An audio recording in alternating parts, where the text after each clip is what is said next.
Assalamualaikum warahmatullahi wabarakatuh. Perkenalkan, nama saya Safna Mutia Dermawan dari Administrasi Bisnis. Di sini saya akan menjelaskan pengertian demokrasi. Menurut Kamus Besar Bahasa Indonesia atau KBBI, demokrasi adalah bentuk atau sistem pemerintahan yang seluruh rakyatnya turut ikut memerintah dengan perantaraan wakilnya yang terpilih. Jadi, pengertian demokrasi adalah pemerintahan yang diselenggarakan dari rakyat, untuk rakyat, dan oleh rakyat. Dalam demokrasi, setiap warga negara diperbolehkan untuk berpartisipasi, baik secara langsung atau melalui perwakilan dalam perumusan, pengembangan, dan pembuatan hukum. Setiap negara menganut sistem pemerintahan yang berbeda. Di beberapa negara, istilah demokrasi banyak digunakan sebuah negara untuk menggambarkan sistem pemerintahan yang dianut. Indonesia menjadi satu di antara negara yang menganut sistem pemerintahan secara demokrasi. Negara yang menganut sistem demokrasi akan memberikan kebebasan warga negaranya untuk menyampaikan pendapat. Adapun demokrasi menurut para ahli, yang pertama, Abraham Lincoln. Demokrasi ada pemerintahan dari rakyat, oleh rakyat, dan untuk rakyat. Yang kedua, Charles Costello. Demokrasi adalah sistem sosial dan politik pemerintahan diri dengan kekuasaan pemerintah yang dibatasi hukum dan kebiasaan untuk melindungi hak-hak perorangan warga negara. Ketiga, John L. Esposito. Demokrasi ada kekuasaan dari dan untuk rakyat. Jadi, setiap warga negara berhak untuk berpartisipasi, baik terlibat aktif maupun mengontrol kebijakan yang dikeluarkan oleh pemerintah. Yang keempat, Hans Kelsen. Demokrasi adalah pemerintahan oleh rakyat dan untuk rakyat. Kemudian, yang melaksanakan kekuasaan negara ialah wakil-wakil rakyat yang terpilih. Dan yang terakhir, Sidney Hook. Demokrasi adalah bentuk pemerintahan di mana keputusan-keputusan pemerintah yang penting secara langsung atau tidak didasarkan ada kesepakatan mayoritas yang diberikan secara bebas dari rakyat dewasa. Yang kedua, konsep demokrasi di Indonesia. Konsep demokrasi yang dianut dan diterapkan di Indonesia adalah demokrasi Pancasila. Demokrasi Pancasila adalah suatu sistem demokrasi yang didasarkan pada asas kekeluargaan dan gotong royong yang bertujuan untuk kesejahteraan rakyat, memiliki kandungan berupa unsur-unsur kesadaran dalam berreligius, menjunjung tinggi kebenaran, budi pekerti luhur, dan kecintaan, berkesinambungan, dan berkepribadian Indonesia. Demokrasi Pancasila merupakan demokrasi yang konstitusional, berdasarkan mekanisme kedaulatan rakyat di setiap penyelenggaraan negara dan penyelenggaraan pemerintah, menurut konstitusi yaitu Undang-Undang Dasar 1945. Adapun konsep pemahaman demokrasi tersebut jelas berasal dari falsafah hidup negara Indonesia, yakni Pancasila.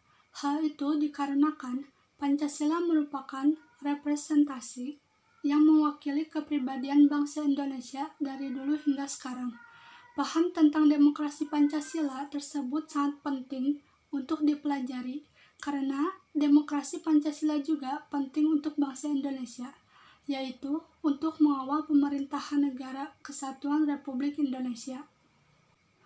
Konsep demokrasi Pancasila tidak bersumber dari paham individualisme yang berkembang di Barat, meski tak bisa ditampilkan nilai-nilai liberal yang membentuk demokrasi di Barat seperti kesetaraan hak warga negara, kebebasan berpendapat sebagai pilar demokrasi yang utama, berpengaruh kuat terhadap pengayaan demokrasi Pancasila. Demokrasi Pancasila yang dimunculkan adalah demokrasi berdasarkan paham kebersamaan dan kekeluargaan. Selanjutnya, ada norma yang mendasari demokrasi. Yang pertama, pentingnya kesadaran akan pluralisme. Kesadaran akan pluralisme Ini merupakan salah satu objek yang menonjol dalam globalisasi. Dengan kata lain, kemajemukan menuntut untuk diakui dan diberi tempat dalam kehidupan bermasyarakat. Semakin luasnya kesadaran ini berdampak pula pada aspek pendidikan masyarakat. Yang kedua, musyawarah. Musyawarah mufakat dalam demokrasi Pancasila yang pengambilan keputusan yang dilakukan dengan cara mengemukakan pendapat dalam suatu sidang yang pendapat itu dapat diolah atau diterima. Yang ketiga, pertimbangan moral. Pandangan hidup demokratis mewajibkan adanya keyakinan bahwa cara berdemokrasi haruslah sejalan dengan tujuan. Yang keempat, pemenuhan segi-segi ekonomi merupakan salah satu dari bentuk demokrasi substansial, di samping sosial kontrol dan akuntabilitas. Dan yang terakhir, pandangan hidup demokratis harus dijadikan unsur yang menyatu dalam sistem pendidikan. Oke, bismillahirrahmanirrahim. Assalamualaikum warahmatullahi wabarakatuh. Nama saya Rias Febriansa. Saya mahasiswa dari Universitas Muhammadiyah Sukabumi. Perwakilan juga dari kelompok 3 akan melanjutkan presentasi terkait demokrasi. Yang saya akan jelaskan yakni tentang komponen-komponen penegak demokrasi dan kepemimpinan dalam Al-Quran. Yang pertama yang akan saya presentasikan yaitu terkait komponen-komponen penegak demokrasi. Komponen-komponen penegak demokrasi terdiri dari 7 komponen. Yang pertama, negara hukum, pemerintahan yang good governance, badan pemegang kekuasaan legislatif. Selanjutnya, peradilan yang bebas dan mandiri, masyarakat madani. Selanjutnya, press yang bebas dan bertanggung jawab. Dan yang terakhir yaitu infrastruktur politik. Yang pertama yang akan saya jelaskan terkait negara hukum. Demokrasi suatu negara dapat berdiri kalau negaranya adalah negara hukum, yakni sebagai negara yang memberikan perlindungan hukum bagi warga negaranya melalui perlembagaan peradilan yang bebas dan tidak memihak, dan sekaligus juga terdapat jaminan terhadap perlindungan HAM. Selanjutnya, pemerintahan yang good governance. Berdirinya suatu demokrasi sangat perlu ditopang oleh bentuk pemerintahan yang good governance, yang pelaksanaannya dapat dilakukan secara efektif dan efisien, responsif terhadap kebutuhan rakyat dalam suasana demokratis, akuntabel, serta transparan. Selanjutnya, badan pemegang kekuasaan legislatif. Badan pemegang kekuasaan legislatif yang dapat menopang tegaknya demokrasi suatu negara adalah badan pemegang kekuasaan legislatif yang diisi oleh orang-orang yang memiliki civic skill yang solid dan tinggi. Sebagai contohnya yaitu anggota DPR RI yang mempunyai fungsi membuat UU, fungsi pengawasan dan fungsi anggaran. Maka para anggota memang memiliki civic skill dalam ketiga bidang skill tersebut. Selanjutnya yaitu peradilan yang bebas dan mandiri. Peranan dunia peradilan dalam kaitannya dengan demokrasi juga berada pada peran yang sentral. Selanjutnya masyarakat madani. Masyarakat madani itu dicirikan dengan masyarakat yang terbuka, masyarakat yang bebas dari pengaruh kekuasaan dan tekanan negara, masyarakat yang kritis dan berpartisipasi aktif, serta masyarakat egaliter. Selanjutnya yaitu press yang bebas dan bertanggung jawab. Berkembangnya demokrasi di suatu negara sangat perlu dikawal oleh press yang memegang tidak berada di bawah tekanan penguasa atau pihak manapun. Dalam pemberitaannya senantiasa dilandasi dengan rasa tanggung jawab kepada masyarakat dan bangsa dengan berdasarkan fakta-fakta yang dipertanggungjawabkan. Selanjutnya yang terakhir yaitu infrastruktur politik. Infrastruktur politik yaitu terdiri dari partai politik dan kelompok gerakan.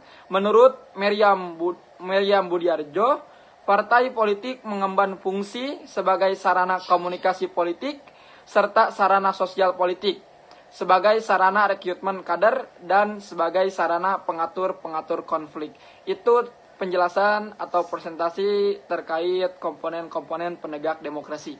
Oke, selanjutnya saya akan menjelaskan tentang kepemimpinan dalam Al-Quran. Dalam kepemimpinan Al-Quran ada 3 pokok pembahasan. Yang pertama yaitu khilafah, kedua wilayah, dan yang ketiga yaitu imamah. Yang pertama, sebelum memasuki pembahasan, saya akan menjelaskan terlebih dahulu. Secara rasional, setiap komunitas membutuhkan seorang pemimpin karena sebagai makhluk sosial, manusia selalu berinteraksi dengan lingkungannya. Untuk mencapai hubungan yang harmonis di antara anggota masyarakat, maka diperlukan seorang pemimpin yang mengatur dan menata interaksi sosial tersebut.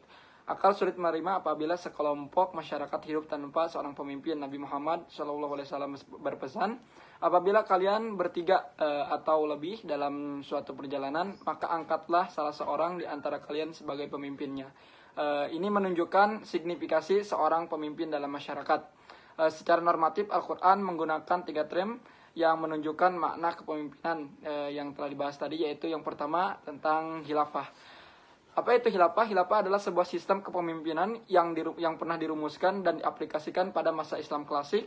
Para ulama masa lalu telah mencoba memahami dan memformulasikan konsep khilafah sebagaimana yang termaktub dalam Al-Quran tentang kehidupan bermasyarakat, berpolitik, dan berbangsa. Allah Subhanahu wa Ta'ala berfirman, ingatlah ketika Tuhanmu berfirman kepada para malaikat, sesungguhnya aku hendak menjadikan seorang khilafah di muka bumi. Mereka berkata, mengapa engkau hendak menjadikan khilafah di bumi ini? Di bumi itu orang yang akan membuat kerusakan padanya dan menumpahkan darah, padahal kami senantiasa bertasbih dengan memuji engkau dan mensucikan engkau. Tuhan berfirman, sesungguhnya aku mengetahui apa yang tidak kamu ketahui. Quran Surat Al-Baqarah ayat ke-30. Pertanyaan malaikat bukan protes atau kritik kepada Allah Subhanahu wa Ta'ala, tetapi keinginan mereka untuk menjadi khilafah atau khalifah, karena mereka telah bertasbih dan mensucikannya. Permohonan ini juga menjadi isyarat bahwa khilafah itu bukan sistem politik dunia, tetapi sistem universal yang berlaku dunia dan akhirat, hingga malaikat berhasrat juga untuk menjadi khalifah. Namun Allah Ta'ala menjawab bahwa pengetahuan malaikat tentang itu tidak cukup, hingga Allah Ta'ala menegaskan bahwa Dia Maha Tahu dari apa yang diketahui oleh malaikat. Dari sini kita dapat dipahami bahwa makna khilafah bersifat universal. Yang kedua yaitu wilayah. Wilayah artinya kepemimpinan. Orang yang memimpin disebut wali. Secara umum, pemimpin umat adalah Allah Subhanahu wa Ta'ala, Rasulullah SAW, dan orang-orang berfirman. Allah Ta'ala berfirman, sesungguhnya penolong kamu hanyalah Allah, Rasulnya, dan orang-orang beriman yang mendirikan salat dan menunaikan zakat secara seraya mereka tunduk kepada Allah Subhanahu wa Ta'ala. Quran Surat Al-Maidah ayat 55. Para ulama berbeda pendapat tentang makna wali. Sebagian berpendapat bahwa makna wali adalah teman dekat. Sebagian orang lain berpendapat wali artinya penolong. Dan sebagian ulama mengatakan wali adalah pemimpin. Dalam terminologi keindonesiaan, kata wali bermakna pemimpin. Seperti kata wali kota maksudnya artinya pemimpin kota, bukan penolong kota dan bukan pula teman kota. Allah Subhanahu wa Ta'ala berfirman, hai orang-orang yang beriman, janganlah kamu mengambil orang-orang kafir menjadi wali dengan meninggalkan orang-orang mukmin. Ingatkah kamu mengadakan alasan yang nyata bagi Allah? Quran Surat An-Nisa ayat 144. Ayat ini menjelaskan larangan mengangkat orang kafir sebagai pemimpin, bukan larangan berteman dengan orang kafir. Yang terakhir yaitu imamah. Imamah adalah sistem kepemimpinan dan orang yang memimpin disebut imam. Imamah adalah kepemimpinan yang bersifat umum, baik kepemimpinan negara ataupun kepemimpinan ibadah mahdah seperti sholat. Pemimpin dalam ruang lingkup orang-orang bertakwa adalah imam lilal al-muttaqin, atau pemimpin bagi orang-orang yang bertakwa. Pemimpin orang beriman disebut imam lil al-mu'minin, atau pemimpin orang yang beriman. Dan pemimpin manusia disebut imam lil al-nas, atau pemimpin seluruh manusia tanpa membedakan agama, suku, daerah, dan sebagainya. Kepemimpinan ketiga inilah yang pernah eksis pada masa Rasulullah SAW. Allah Subhanahu wa taala berfirman, dan ingatlah ketika Ibrahim diuji Tuhannya dengan beberapa kalimat perintah dan larangan. Lalu Ibrahim menunaikannya. Allah berfirman, sesungguhnya aku akan menjadikanmu imam sebagai seluruh manusia, bagi seluruh manusia. Ibrahim berkata, dan saya mohon juga dari keturunanku. Allah berfirman, janjiku ini tidak mengenai orang-orang yang zalim. Quran Surat Al-Baqarah ayat 124. Ayat ini mengisyaratkan bahwa seorang pemimpin harus adil dan orang-orang zalim tidak boleh menjadi pemimpin. Nabi Ibrahim adalah hamba Allah setelah melalui proses pendekatan diri kepada Allah hingga naik menjadi kekasih Allah, atau Khalilullah setelah menjadi Khalilullah naik lagi menjadi Rasulullah, dan saat beliau menjadi Rasulullah SAW, Allah Ta'ala mengangkat menjadi imam bagi seluruh manusia. Nabi Ibrahim berharap agar semua keturunannya menjadi imam. Allah Ta'ala menjawab bahwa kepemimpinan tidak akan jatuh ke tangan orang-orang yang zalim. Di sini saya akan menjelaskan syarat pemimpin. Pemimpin adalah orang yang paling berkualitas di antara anggota komunitas. Allah Ta'ala Maha tahu siapa di antara umatnya yang paling berkualitas hingga diangkat menjadi nabi dan rasul. Nabi dan rasul adalah al-mustafa atau orang-orang pilihan yang memilih dan mengangkatnya adalah Allah Subhanahu wa taala. Pemimpin yang bukan nabi dan rasul diangkat oleh orang-orang di antara mereka. Karena yang mengetahui orang cerdas hanyalah orang cerdas, memberikan hak pilih kepemimpinan kepada orang awam tanpa hanya akan melahirkan kegagalan dalam memilih kepemimpinan. Dalam memilih pemimpin, oleh sebab itu politik adalah perwakilan komunitas, bukan perwakilan pribadi. Al-Quran mengisyaratkan umat Islam dengan khairul umat, umat terbaik dan umat pilihan. Allah Subhanahu wa taala berfirman, kamu adalah umat terbaik yang dilahirkan untuk manusia, menyuruh kepada yang ma'ruf dan mencegah kepada yang mungkar, dan beriman kepada Allah. Sekiranya ahli kita beriman, tentulah itu lebih baik bagi mereka. Di antara mereka ada yang beriman, dan kebanyakan mereka adalah orang-orang yang fasik. Quran Surat Al-Imran ayat 110. Rasulullah SAW ditanya tentang khairul umat. Beliau menjawab khairul umat itu mempunyai 4 syarat. Nah, ada 4 syarat untuk menjadi khairul umat, yaitu pertama, mereka yang paling banyak membaca teks maupun konteks. Kedua, orang yang paling bertakwa baik individual maupun sosial. Ketiga, orang-orang yang paling banyak membangun jaringan silaturahmi. Keempat, mereka selalu melakukan amar ma'ruf nahi mungkar. Dari beberapa ayat dan riwayat para ulama memformulasikan bahwa syarat menjadi seorang pemimpin itu adalah 1, diantaranya adil, 2, berilmu pengetahuan yang luas, 3, sehat indrawi seperti sehat pendengaran, penglihatan dan pembicaraan, 4, sehat anggota tubuh dari kekurangan yang menghalangi melakukan aktivitas, 5, memiliki pemikiran yang cerdas dalam menyikapi perkembangan politik dan kemaslahatan umat, dan yang terakhir, berani dalam menegakkan kebenaran. Wallahu a'lam bishawab. Mungkin itu saja yang bisa saya jelaskan dari apa yang saya presentasikan. Perwakilan juga dari kelompok 3. Mohon maaf jika ada kesalahan. Akhirul kalam. Wassalamualaikum warahmatullahi wabarakatuh.